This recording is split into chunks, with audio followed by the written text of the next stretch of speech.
CAR, as a trade association, as the supporter and champion of realtors, is making sure that realtors are equipped to support all of their clients. And this is really set up to help folks who are working with members of underserved communities who need to be connected with programs. Another place is multicultural real estate trade organizations oftentimes will host first-time buyer programs. The Realtists have Realtist Week, and a part of Realtist Week, it's in April every year, is a home buyer workshop or home buyer program. I just feel like it needs to be on billboards or something. Yeah. Like it's too hard. Oh, you get 50 people here and 800 people here. We're California. We have millions of people. Yeah. People don't know. They do not know.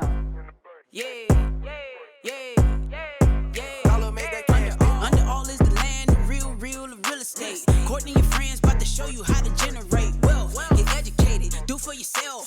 Add a couple notches to your belt. Under all is the land. Under all is the land. The real under all is the land. Under all is the land. The real estate. Coming to you live from ACME Real Estate in Los Angeles, California. Welcome to Under All is the Land. I am your host, Courtney Poulos, here with my rock star co-stars, Silke Fernald. Hello. And Dominique Madden. Hello. These ladies are looking lovely today. Well, thank you so much. So do you. Radiant. Thank you so much. Can I tell you something annoying that I've noticed lately? Really annoying? Always. Okay, so I have been watching Instagram more than normal, probably because I'm not going out and not drinking, not doing anything. And I'm seeing like a lot of agents posting other agents' listings and really making it look like they're the ones who are involved in the transaction. Not only that, my client sent me a flyer. Somebody in the neighborhood, like where I sold a house, took the picture from my listing. He wasn't involved on the buy side or the sell side, obviously. I was the listing agent. And actually made a whole flyer with a testimonial from the sellers. My sellers got it and screenshot it and sent it to me, and they were pissed. And I'm like, this is a code of ethics violation. So I called him and I said, listen, this is a code of ethics violation. And I thought about when I gave it grace because I feel like people just need to know people are paying attention now. But since then, I've noticed on Instagram several people posting sold listings that were not theirs, and posting other people's listings and not even mentioning that they're listed by someone else. It's very deceptive. Well, it's almost like desperate times, desperate measures. Yeah, you think people are just willing to take the risk? Yeah, I think so. I think since interest rates went way up, and I would probably say half of the buyer pool has reduced, it's reduced by half, about, would you say? Yeah. I think, there's probably lots of agents who are hurting for business. Maybe. Because in the times when things were rolling and everything, nobody even had time to post. That's true. And now you see all these other agents posting other it's people's not a good listings. excuse, You know what? No, I don't think it's that. Honestly, You don't think that's what the reason is, though? I think that To people fish just aren't being. business? I just don't think people are being punished for it. I think Right. people are getting away with too much shit, and there's no one holding them accountable. There's no accountability. Yeah, there's no accountability. It's like if you make an ethics complaint, you have to go through a whole rigmarole to Right. freaking, Yeah. actually hold the person accountable. It's true. Right. That's true. And then you can damage that relationship going forward. If there's someone who's in the market. So it's a tricky scenario because like we should be holding them accountable, but the people who we should hold them accountable with don't help us do it. You know what I mean? It's too So hard. It's But I think hard. But I think part of it is also this trying to generate business by making yourself Yeah, I'm for selling all sure. these things that I'm not selling, For and sure. I'm not crediting the other person because, like you said, no one really no cares. one's really paying attention. Right. I mean, people are watching, but no Yeah. one's slapping the Right. wrist. Right. Or, Right. saying this is a violation. So it's I the see Wild people West. who are not brokers, not brokers, they're broker associates, posting big real estate signs on elementary schools and whatever with no mention of their list of the Nothing. brokerage that they hang their license at. I mean, it's like it's somebody's job. I feel Yeah. like it's not my job. The brokers need to be holding people accountable. You know what I mean? Yeah, the brokers. Like, the brokers if- need to if we police saw- their own agents. Exactly. Yeah, that's if we true. saw our people doing that, Yeah. we'd be like, "Yo, you need to put some mention of the agent in this thing That's here. so you need true. or of the brokerage. You know what Yeah. I mean? But I think there are so many people who are with behemoth brokerages that Yeah. are not looking at what these people are doing, Right. and they're having liability out of Well, it, that's the you thing know? also with big brokerages. It's like a lot of the brokers, they clock in, they clock out. They're employees. They have sales like caps they're trying to hit with in-house like services and recruitment numbers and all that thing. I don't know that they even have time to properly train and hold accountable their agents who are doing questionable things in the field. But let alone I mean, I'm sure somebody from that office has driven by the signs because they're all over the place. I mean, I don't know. And I don't want to make enemies because I'm not the police like that, but I do see it, and I think who loses? The consumer loses because they are being lied to. And I think that sucks. Well, it just makes us, or the people that do it the honest way, it's just not fair. It's not fair. Like, I'm tagging the agent because I want to be tagged. It's just what it is. It's fair. You work hard to get a listing, to get it ready. If I see the picture on someone else's page and it's my listing and they don't tag me, I would be like, hey, yo, do you mind throwing me a bone at here? least put my name, since I paid for those photos. Right. You know, so that's what it is. It's just not okay for the people that do play by the rules. And that's why we feel angry, because it's just not right. It's not right. I feel like it totally makes people don't treat each other the way they'd like to be treated. Yeah. No. If there's one business that encourages bad business, it's real estate. Yeah. For sure. It's not that hard. Just be fair. It's really not that hard. Yeah. And you know what? You don't even have to like Instagram tag the listing agent, in my opinion. You can name them. You just follow the rules, which are say who the listing brokerage is. Yeah. You don't owe anybody a tag, but you owe the brokerage name on the bottom. Yes, you do. That is what we all agreed to when we took the code of ethics and all. You know what? If I ever get out of being a broker, maybe I will go into policing. I'm so excited to have Farrah Wilder here. She is the Vice President and Chief Diversity, Equity, and Inclusion Officer at California Association of Realtors.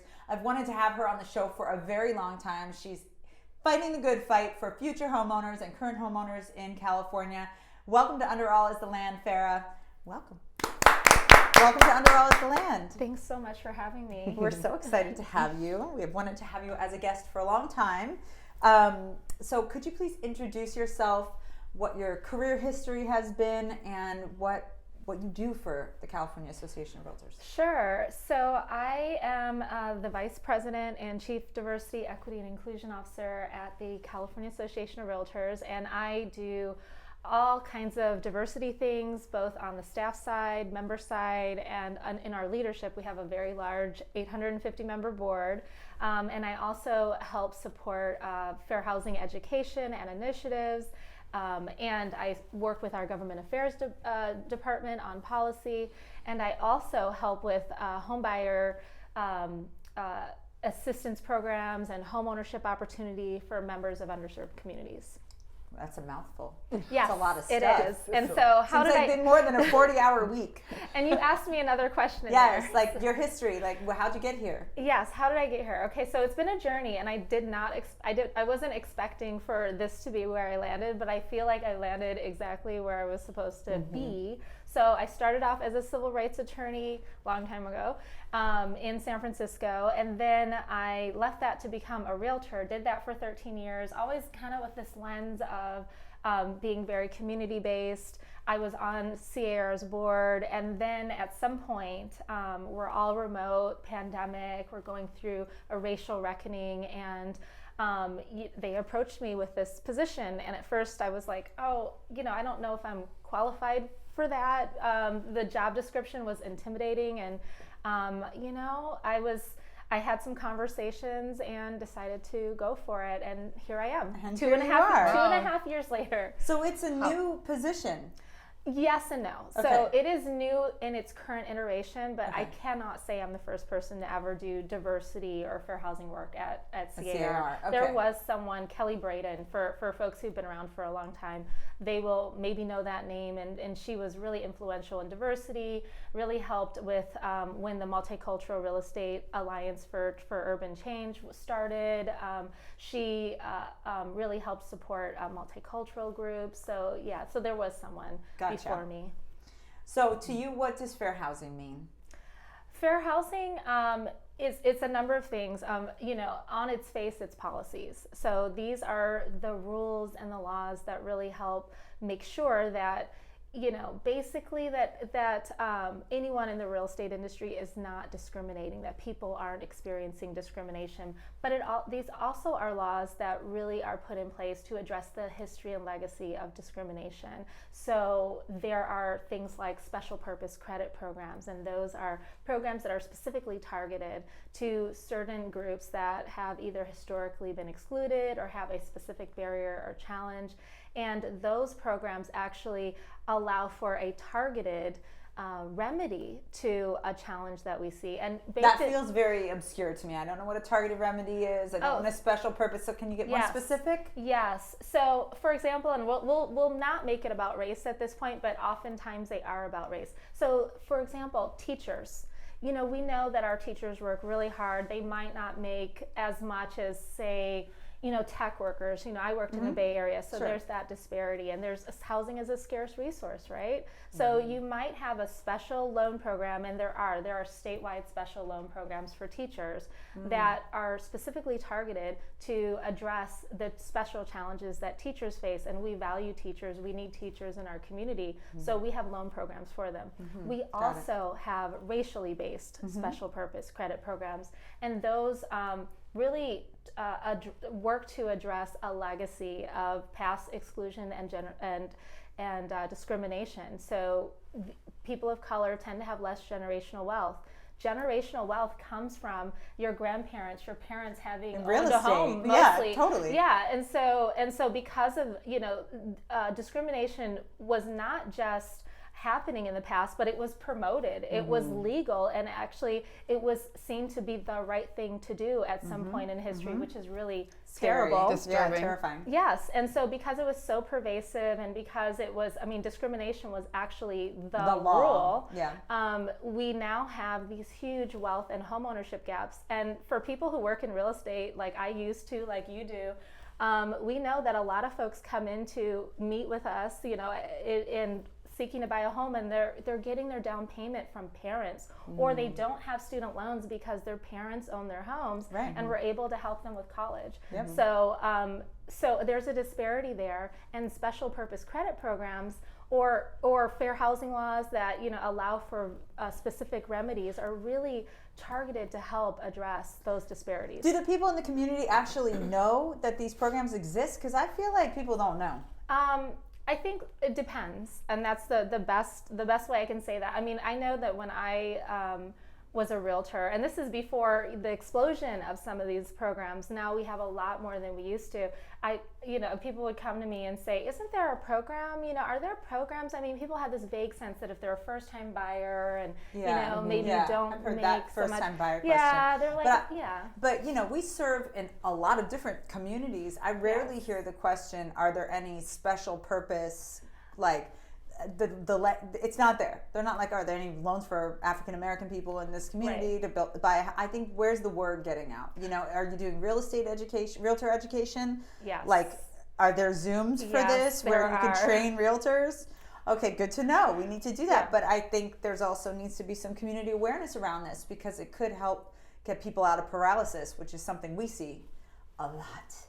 People don't know they can do it, and we're like, yes, you can. And then we seem like the ones who are being unrealistic. No, I can't. Like Dominique helped somebody recently who had not a lot of money to put down, and but because Neek knows how to do creative financing and put a deal together and sell it, she got her house. It's not easy when you don't have rich parents, or you got some debts, or not, you don't have an 800 credit score, but it's possible.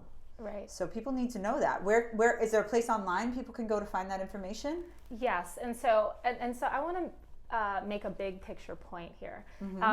Many times when people are looking to buy a home, the first place they go is to a realtor. And I think the ways that you're doing real estate and that I did real estate is the way that we all should be doing real estate. Everyone in the real estate industry should be generally aware of all the programs or have partnerships that allow for them to connect anyone who comes, and even if they are not quite sure of how to help that person, maybe they only do listings, or maybe they work with investors, to someone they know is a good resource for that. Because I experienced and saw, people would come to me after going to someone who said, I don't think you can buy. You don't have enough. And that person may have been fully capable of buying if they were connected to the right program. And because it's so intimidating, sometimes people just don't try. They just quit. And the the interest rates go up, the prices go up. People get priced out who otherwise could buy. So that's one thing. But CAR has a program called Steps Toward Homeownership. So, and it's usually really well attended. I think you've been on Steps Toward Homeownership, so you probably I've been on that one. Yes, yeah, I have. And so this is, and so if there's realtors watching, it's like a quarterly program. The next one is April 5th. I think we just got an email about it. Yes. Yeah. And so there's usually like 800 to 2,000 people in the audience, and it's all about lending programs. And they're really talking a lot about these down payment assistance programs, the special purpose credit programs. So that's one place. And what CAR, as a trade association, as the supporter and champion of realtors, is making sure that realtors are equipped to support all of their clients. And this is really set up to help folks who are working with members of underserved communities who need to be connected with programs. Another place is multicultural real estate trade organizations oftentimes will host first-time buyer programs. The Realtists have Realtist Week, and a part of Realtist Week, it's in April every year, is a home buyer workshop or home buyer program. I just feel like it needs to be on billboards or something. Yeah. Like it's too hard. Oh, you get 50 hidden. people here and 800 people here. We're California. We have millions of people. Yeah. People don't know. They do not know. Yeah, Yeah. I get your point. Is that it's like whenever Bank of America came out with that no money down thing, right? That was doesn't necessarily work scammy. in our market as much as I think that they were advertising it could. But people are like, oh my God, Bank of America, this like zero money down thing. I got to get in on that. So it's like all of a sudden people who didn't feel empowered were popping out of the woodwork feeling like I actually might be able to do this. But but I don't see them popping up and saying, "Oh my God, there's this teacher loan that I have not teacher loan, but help for teachers, that I can use to whatever."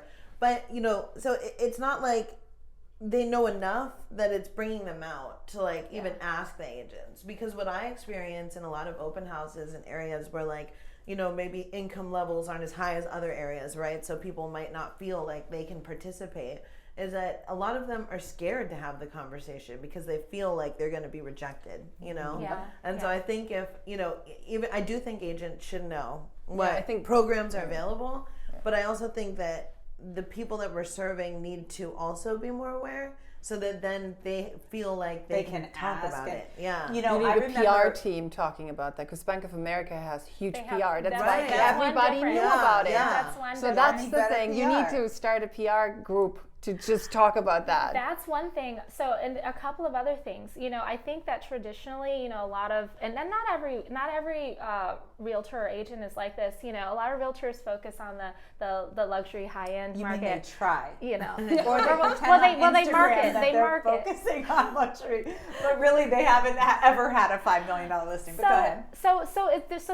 So here's the thing. There's a lot of realtors out there, and this is a really grassroots way of doing marketing. And one big, kind of amplified way is, your $1 million listings and selling Sunset and all that, and that's the image of real estate. Unfortunately or fortunately, it's not balanced because the vast majority of people who buy homes of realtors are not doing that level of transactions.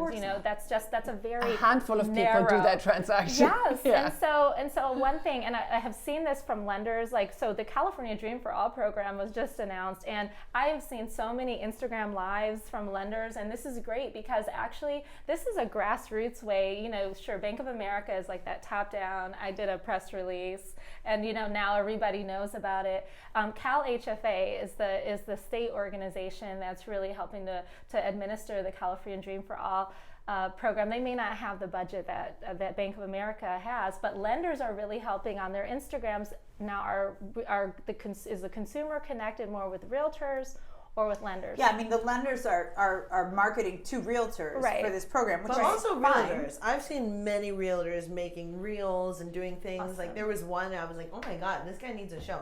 The way that he broke it down, I'm like, That's good. it Yeah. was really good. But yeah, no, that one I will say I've seen more than I've seen any other Yeah. program talk It's about. exploded. Yeah. And then one other place that I think is really important and often overlooked, we talked about in our world, having schools, do more around Real estate education, real estate, like long-term financial when planning. you talk about financial Yes. literacy, and I think there's a distinction between assuming that certain communities don't have more home ownership because they have mismanaged their money. I think generational wealth is really a bigger factor Oh, there. yes. Yeah. Yeah. But, Yeah. but For sure. I also think that many people do not understand, including myself for a long time, like the difference between certain credit scoring models, what you need to do, in order to boost your credit, like kind of how student loans interact with that, and then what you'll need to do in order to buy a home, and the fact that down payment assist, you might be able to buy a home for zero money down, and how do you do that, and what are closing costs? I remember this. I always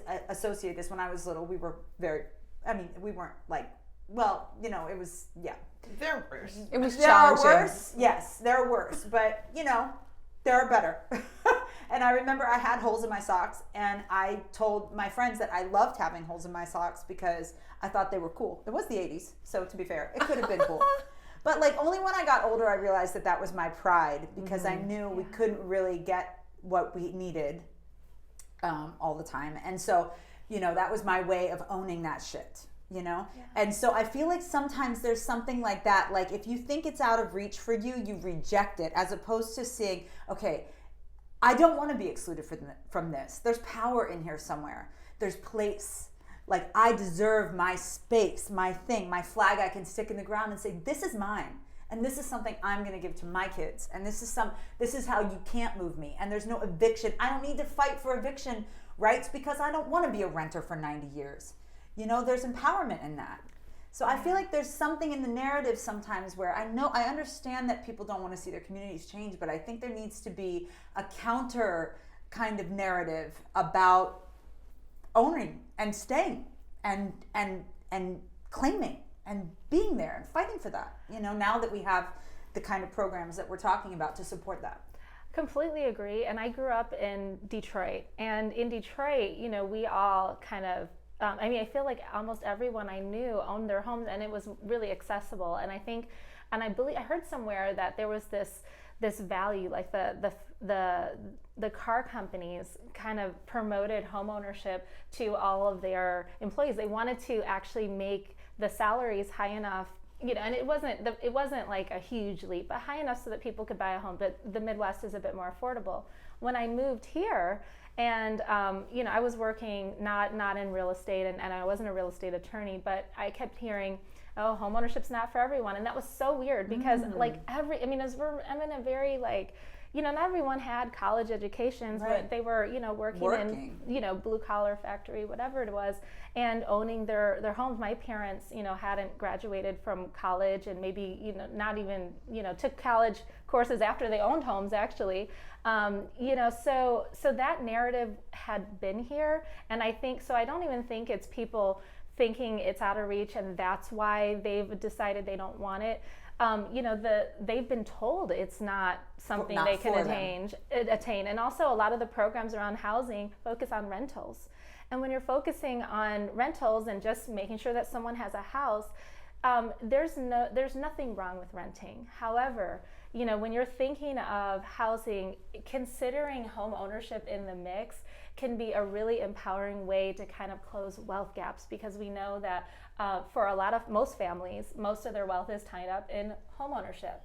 And particularly if there's an opportunity to get in at a reasonably affordable price, start paying down your mortgage. And I'm telling a lot of folks who really understand this concept, but to people in the audience who may not, getting in there, paying down your mortgage and paying yourself back is a really excellent way to start to really stabilize yourself and stabilize future generations. And so these programs that allow people to get in, like the California Dream for All program, really put people on a particular path.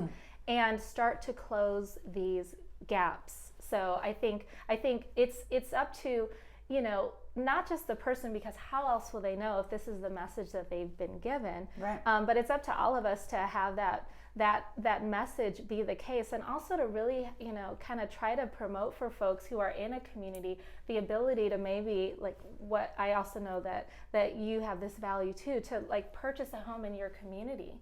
And, you know, Right. try to stay in your community That's and what I'm help saying. build it. So That's exactly what I'm saying. Yeah. I mean, I think that's a real possibility for people, and you know, I just think people need to know that and not fight so hard against it as a possibility. I mean, if you make a choice, make a choice. It's your choice. But we're in this unique era. Unfortunately, a lot of people had to suffer for this awareness to get into corporations and even get into this level in our association. Yeah. But we know now, you know, like what's happening historically. We see the deeds that have, you know, racial restrictions, religious restrictions, all kinds of restrictions. We understand what LA was doing when they started to move things around. Yes. Like, we get it. We see it. We got it. We know it now. So how can we change it? Well, and I think there is something to be said for being concerned about, you know, people not being able to afford to buy a home in their own community, and all of a sudden, you know, having pressure on a community that before, you know, was disinvested and actually somewhat attainable and affordable from, you know, folks who are all of a sudden coming in from somewhere else. And what does that do to a community? So, you know, kind of thinking about, you know, as you're considering, you know, development within a community, making sure that you're not leaving behind the folks who are already there, making sure they have an opportunity to benefit from that development, maybe even helping to support them with some home ownership opportunities, maybe just for those folks, because, you know, honestly, they may not historically have had other options of places to live. They might not have had as much opportunity to build wealth or earn high incomes. And now that all of a sudden their community is desirable, I think it can be a double or triple harm on them if they are disregarded or not seen as valuable now that their community itself is valuable. Right. So. See, this is where I think Bank of America got it wrong. There are these big businesses who have been making money hand over fist the past few years, who have enough to be able to offer lower interest rate loans, or loans with smaller, or like increasing, you know, maybe on year one it's 0% down, and then year two you're collecting a little more for 1% down, and maybe that's bundled in somehow. Or, you know, there are so many ways to cut that cake that big institutions could be could benefit, could be a resource, because ultimately I don't think it's all on the government. But I have another question, a more controversial question. It's really not that controversial to me, I'm clear on it.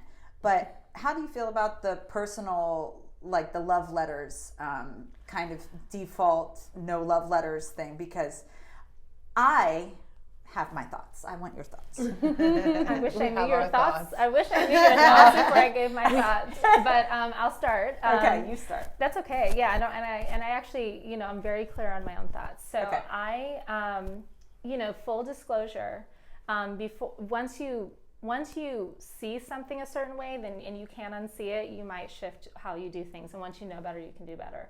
At this point, I would not recommend buyer love letters. At one point in my career, when I was working with buyers and we were in competition, you know, everybody was writing love letters, and, you know, I didn't see it that way. Of course, I'd scan them. I'd go, oh, you know, you don't want to mention race, you don't want to mention certain demographic things.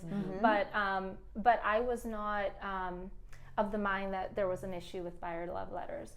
At this point, especially because I've seen videos and stories of... Tell us about that. Yeah, of the 50s and the 60s and the 40s and the Levittowns, of people saying, you mean know, 1950s? Yeah. Okay. We don't want, you know, we want a certain kind of person. Right, of course. We're But looking what for about letters right now? now. So I am reminded by that narrative when, you know, we hear realtors go, you know, my sellers just don't know what direction to go. They want to know a little bit more about the buyer before they make a decision. They have like 10, 15 offers. Yeah. They want to feel a connection, but in that connection comes bias. In that connection comes, you know, the person that they feel connected to and the person they feel disconnected to based on, you know, maybe something that they don't realize is resonating with them could be a similarity like culture or race or familial status or sexual orientation. And so that can lead to a different treatment based on demographic groups that people don't even realize. They're really not aware. And I'll tell you a story. So I had a client, she might have been neurodivergent, or, you know, she wasn't warm and fuzzy with most people, you know. Neurodivergent. I've so never heard I that am one. going to explain this. This is so huge in the diversity world. So Okay. neurodivergent means, and you know, what is neurotypical? I mean, well, who is in the way that they engage with others, in the way their brain processes, and the, you know, normal. What is normal? We all might be neurodivergent, but it's a term that describes people maybe on the autism spectrum who are highly sensitive.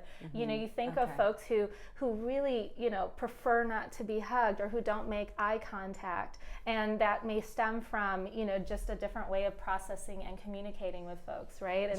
And then because if we understand neurodivergence, then we can be more inclusive of folks who you know, kind of engage differently than our expectation, because we can think, okay, wow, this person, you know, didn't shake my hand and didn't look at me when they said hello, and I'm not going to think that person is unfriendly or unintelligent, and I'm going to engage with them the way that they prefer to. Maybe they don't want hugs, so I'm not going to take it personally and know that they might have some brilliance. But the seller and that buyer, they don't meet. So let me tell you, the seller met the buyer. Oh, that's and so dangerous. Well, here's the that's thing. Well, not- no, I know that, but the biases can come in a lot of different ways. So I'll tell you what happened.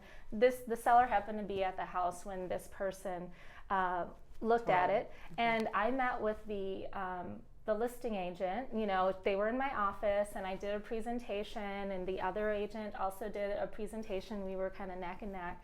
They picked the other one because they said, and the listing agent told me, the seller just felt more of a connection with the other. Well, so that's when you meet the people. That's why buyers and sellers don't meet. But what about the letter? The letter creates. Because the letter doesn't. That's not the same thing. It creates a similar vibe, you know. So you kind of have someone resonating or not based on the impression that they're getting. Okay, but from a letter. devil's advocate here, Yeah. because Yeah. I gotta say, my sellers, they do want to know. They want to know who the people are. They don't care about race. They care about money, but mostly they care about emotional commitment to the sale. They want to know that these people love the house, and so much that if there's a hurdle, that they'll jump it, which is what the buyers' love letters look like now. I remember when there were pictures and babies and all the thing. We don't do that anymore. So like our clients, if love letters are allowed, what they're writing is more like the architectural detail and, you know, our commitment to the house. Nothing that could be, I don't think, have bias in it. Nothing demographic whatsoever. But if a buyer doesn't write a love letter, it works against them. The seller's like Googling them. You're leaving it to Google, basically, because you can't avoid people discriminating if they don't like somebody's last name. Yeah. Silke had a client who literally was Persian, right? Was she Persian? And they don't work together anymore because she said, I don't want you to show it to any Persian people. I don't want to sell it to any Persian people. Okay. And I said, I can't be racist. I'm not going to be doing racist for you. I'm not. You know, I'm not going to discriminate for you. But I also had, not to cut you off, but I also had a recent sale where the neighbor really wanted the house. Yeah. And her agent did not do her any, so she didn't write a letter, she didn't say anything. There was nothing. It was a dry offer with no emotion, with nothing. And she almost didn't get the house because her agent did not help her get the house and made a case for her, explaining, look, this is your person. They're going to close, da-da-da-da-da. Yeah. We only knew that because she actually talked to the seller directly, knocking on the door, saying, hey, I want this house. Otherwise, her offer would have fallen and it wouldn't have even been considered. And that's where I think a letter can help you. And there was nothing discriminatory there. There was nothing fair. Like, this was just a full-on make a case for your client to win a house. And that's what our job is as agents, right? I think that it's unrealistic is what it is, because the sellers have the right to accept or reject any offer.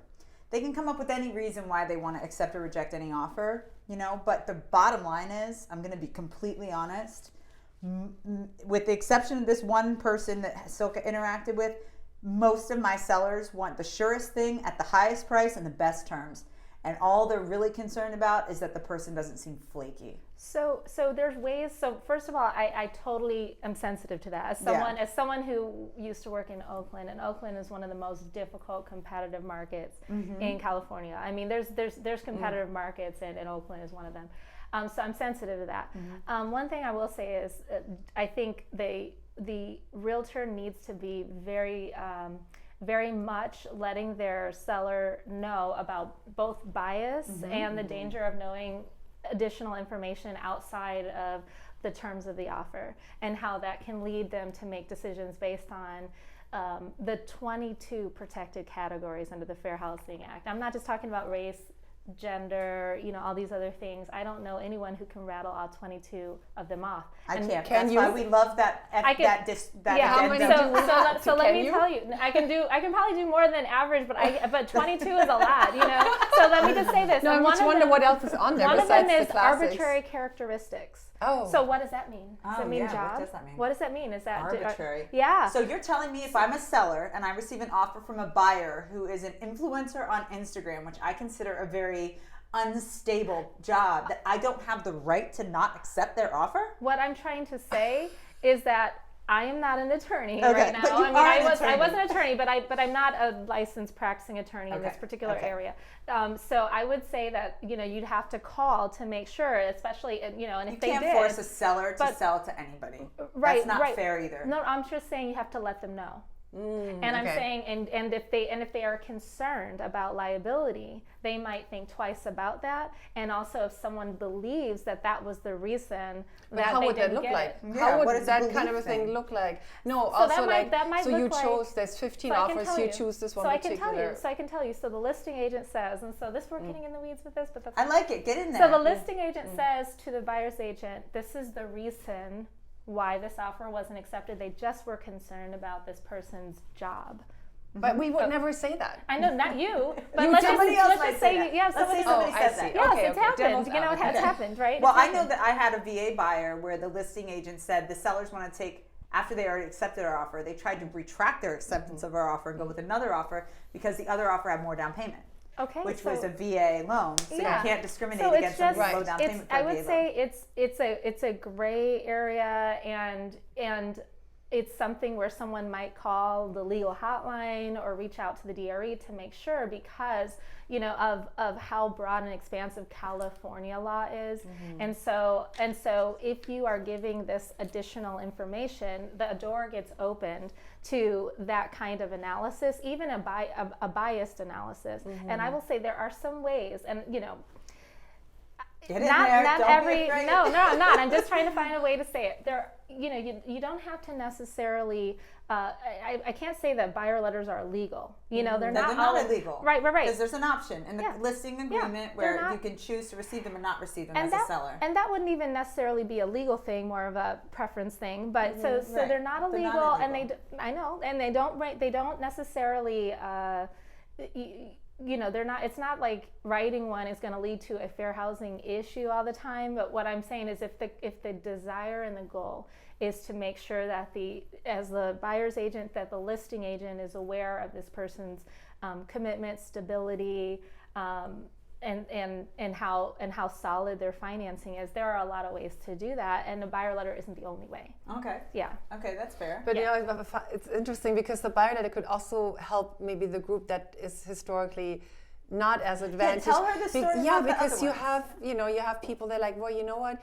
I don't care that I have a 20,000 higher offer. I go with this family because I feel like they need it more.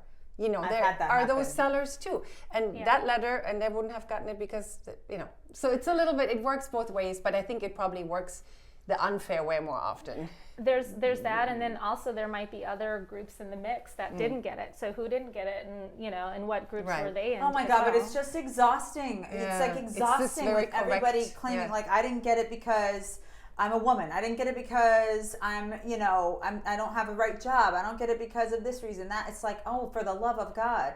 Let's be honest. When sellers are selling their house, more often than not, Just like when people are hiring people for jobs. I mean, I feel like more often than not in this day and age, maybe I'm wrong, maybe I'm totally wrong, but most people, the money speaks. Like, the money speaks. Yeah. And that's what they want. They And- don't care. They're looking for the Well, I guess person I who has wouldn't the need a strongest letter. case that they're Yeah. going to close the deal. So, that's how I've been approaching it. But here's the other problem. If you don't put it on the buyer, if the buyer's not writing anything and the seller's preferring to know who's buying on some level, because they ask, are these investors? How did they find out about us? Like, what's their deal? Like, they want to know why they're writing. I'm doing my seller a disservice by not giving them anything too, because then they're not making the strongest decision either, in a way. And if they pick the wrong client because there's no information, and they pick the flaky investor who's a wholesaler, but they didn't realize that, then they hold me responsible for not getting them the right information. They think they lost money because now we lost time on market. There's a flip side to this. So there's information that can be shared with the seller. So for example, this is someone whose loan has, or they've gone through a complete underwriting approval, and so all that's needed is the appraisal. I spoke a lot with the buyer's agent, and they called me 2 weeks ago, and they have called me every few days to kind of check in. They seem really present. There's a lot of things that the information that you can gather that is completely related to whether this person is going to close, and also not based on any of those demographic type of categories. Yeah. It's interesting. It's a hot topic. It's a hot topic. Such a hot topic. It's so hot. Letters, because- yes or no. So you go no. I would say no, and find out that other information that actually is going to get the seller the information that they're really looking for, because a lot of that other kind of information can kind of slip through without us really. And you know what's going to happen? You know what happens? The agent calls the other agent. We're having a phone call.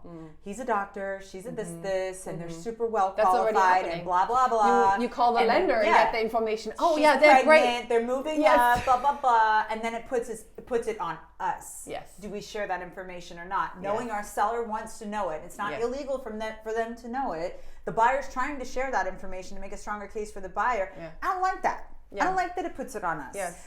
And that puts you in a tricky situation, It does. because okay, so this person is an empty nester versus the folks who just had a baby and want to get a bigger house. Like, are we familial exposing like It puts it in an awkward information. spot, because I had a seller once who's like, I do not want to sell to an attorney.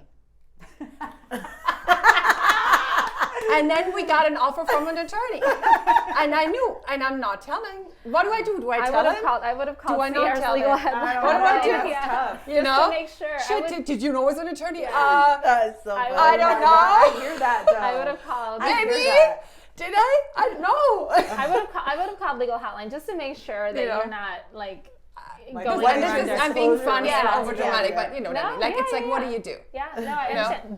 That's a legal hotline question. Yeah. Wow. Yeah. Well, there we go. Speed dial that into our phone, and and they're really responsive, really. Yeah. I mean, so CAR really is now, especially now that I work for CAR. So the legal hotline calls would be done by our broker, and we had an attorney that they would call and all that. But what I realized working for CAR is that there are so many resources, and you can get someone on the phone like pretty I know, but the fast. CAR legal hotline, sometimes I'm like, I will say like, okay, on paragraph L3, whatever, and the person on the other end is like, hold on 1 second. I'm like, they don't know the contract number, So I have had not such great legal hotline. Like, sometimes you'll call one person, get one answer. Not trying to diss legal hotline, because it's a great resource. Yeah. But I still think that if it's serious, you need to talk to that too. a private attorney, because Either way. sometimes there's limitations, is what I'm saying with the free Sure. hotline. Sure. Either way, the point is that some things are so on a gray area, and you want to protect So yourself, gray. and you want to protect your clients. I mean, at the end of the day, none of this is to be,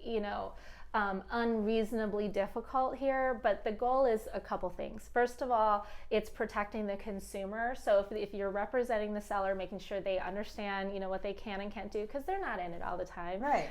So that's one thing. Making sure that, as a professional, that you're giving the right advice and that you're protecting yourself. You want to, nobody here wants to inadvertently violate a course. fair housing law. Totally. You want to be in it for the long haul and do the right thing. And then, the third thing thing is making sure that everyone has an opportunity to purchase a home, you know, that you're doing the right thing for the community. And so all of these things, and they're a little bit complicated, but there's a reason behind all of them. And so I just wonder if there should be a hold harmless clause or something like that. If the seller opts to see the personal letters, that the seller has to just sign something saying, you know, that we are harmless, held harmless. Would that help us as real estate agents? I mean, that's I'm sort gonna call of say in the legal listing hotline, agreement find a out. little bit, right? That is totally illegal. It says it a little bit in the listing It says it agreement. a little Sort bit. of like, Yeah. if you want letters, you're at acting your own against the risk advice of the and- agent. Yeah, it does say that. It does say that. But You it's know, not but against does the it advice cover- of the Yeah. agent. No, but that's the thing. I know, but it's not true. That's Yeah, why I'm that calling sounds- it out. Because yeah. to me, this is sometimes in our industry, you can tell it's the people who are not on the ground selling, making the forms. Because the things that are in the forms, like the listing agreement, we're supposed to put it into the computer within like 24 hours. Now, come on. You go on a listing presentation, the house hasn't had photographs, it's not staged, it's not ready. So now we have to create the SELM form in order to add that to say, look, we're signing a listing agreement. They're things. Yeah. They're things. I'm just saying, if it's sometimes the way it's worded, I'm like. And so here's the thing, we have committees of practicing realtors who do that. So here's the thing, when they're Take a poll. How many of them put their listings in one day after signing the listing agreement? and some of that comes from like NAR rules about clear cooperation and things like That that. is not a clear cooperation thing. That has been in there. Sure, but That's an MLS rule too. sure, but some of it's in response to that. But what I would say for folks who have a concern about that is get involved in these committees, give that feedback to help shape the forms. You know, I have. I did. I went to the MLS. She's and like you know what? fighting against the windmills. Listen, I am like Yes, talking it's- into the breeze, Yeah. man. I know I have a loud mouth. I know I say what I think. I know that, for bureaucracy, they don't like that. Yeah. They don't want me to say how I feel about things, even though I represent the majority of what people feel and don't say. That's my role. I know that. It's okay. I'll take the heat. But I actually went to the MLS. I sat in the room when they invited people to come in and give feedback. And the person, this one was on like Vesta Plus, and the person that was there was like, okay, so what do you guys do in a day? And I'm like, you guys are creating the app for us and you don't know what we do all day? That's the level of disconnect I'm talking about. Yeah. So there's the industry like support, and then there's like the people on the actual ground. And real estate in some parts of California probably looks very different than what real estate looks like down here. So, I feel like there's just room for improvement on, sorry, didn't mean to spit on anyway. There's room for improvement in the way it's worded, because sometimes I read the line and I'm like, that's not, I don't want to say you're acting against my advice when I'm not giving you advice on this particular thing. It's your choice. And I don't know, other than the Fair Housing Discrimination Addendum and Discrimination Addendum, I don't know what advice I'm supposed to give, take or don't take the letters, because I haven't been asked my opinion on that. So you are exactly, the kind of, I think clients are done a great service by realtors who actually are that passionate about all of the different requirements and rules and trying to help give input. Look, there's a lot of cooks in that kitchen. Yeah. And so that is part of the challenge. And I was that way too. And I always thought, they're never going to invite me back. I said too much. I said it too this way, too that way. And look at me now. But Look at you now. But the reality is that the hard thing about these rules is that, there is, again, a purpose behind it. Yeah. It served this person or this group in this way, or there's a really important issue that they're trying to solve for, and they need all of our input in order to make it work. And then you need an addendum to make sure that if you need an exception, you can do that. Right. But the opinions and the opinions that are informed by the practice that you have are so important. And so I just have to say, I want you to know that that's valuable, even if it doesn't feel like it changed the thing in the way that you needed it to be changed. Like, don't stop doing that.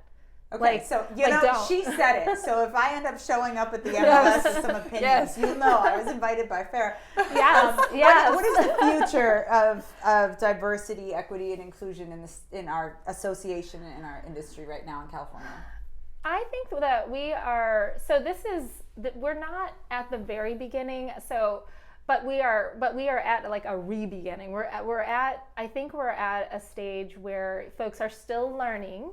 You know, there's unfortunately a lot of misinformation about what diversity is and what its aims are on the news. I mean, there's really terrible fights about diversity. And so we have to overcome a lot of that. But frankly, you know, we are at this point, and it's happening on a lot of different levels. It's happening, you know, at you know, within our just realtor ranks, you know, on the member side of things, not just in leadership. You want to make sure too that the people who are creating the rules and the policies are reflective of both the membership and the communities that they serve.